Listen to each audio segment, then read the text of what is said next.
Son dövrlər yaxınlaşan pasientlərin əksəriyyəti bizə HPV vaksinasiya haqqında suallar verirlər. Mən də sizə bu gün HPV vaksinasiya haqqında məlumat verməyə çalışacağam. Ümumdünya Səhiyyə Təşkilatının tövsiyəsinə əsasən 9-13 yaşında bütün qızlar HPV vaksinasiya olunmalıdır. Avropa və Amerikada qeydiyyatdan keçmiş HPV vaksin Gardasil 9 variantlı vaksin vurulur. 15 yaşına qədər hər bir qız uşağı 2 dozada HPV vaksini almağı tövsiyə edilir. Ancaq 15 yaşından sonra 3 doza mütləq şəkildə tövsiyə olunur. Ən çox mübahisə doğuran məsələlərdən biri isə münasibəti olmuş xanımlarda HPV vaksinasiya mütləqdirmi? Ümumdünya Səhiyyə Təşkilatı tövsiyə edir ki, evlilik sonrasında hər bir qadına HPV vaksinasiya edilməsi mütləq deyildir.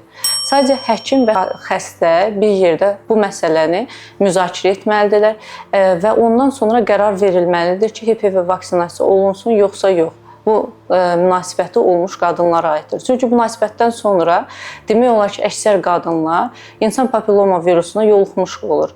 Ancaq insanın immuniteti yaxşı olduqda bu virus orqanizmindən təmizlənir. Lakin immunitetimiz zəif olduqda DNT tərkibli virus olduğuna görə bizim DNT-mizlə birləşir və immun sistemimiz zəif olduğu halda bunu orqanizmindən xaric edə bilmir.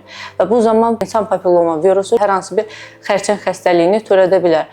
Xüsusən də 16-18 tipləri gələcəkdə uşaqlıq boynu xərçəngin, yalnız uşaqlıq boynu deyil, eləcə də vulvar xərçəngin, qırtlaq xərçəngin yaramasına gətirib çıxarda bilər. Ümumiyyətlə, risk qrupuna qaid olan qadınlar, cinsi yolla yayılan infeksiyalara tez-tez yoluxan qadınlara münasibətdən sonra HPV vaksinasiya tövsiyə edilir. Ancaq infeksiyalaşma riski yüksək deyilsə, partnyor təkdirsə, bu zaman HPV vaksinasiya rutin olaraq hər bir qadına tövsiyə edilmir. Bunu nəzərə almaq lazımdır ki, HPV vaksinasiya xəstəlikləri müalicə etmir. İstər xərçəngönü proseslər olsun, istər ziyillər olsun, istər xərçəngin özü. Əgər varsa, bu zaman HPV vaksinasiya göstəriş deyildir. Vaksinasiya sadəcə profilaktik məqsədlə istifadə olunur. Yoluxma varsa, onu müalicə etmir.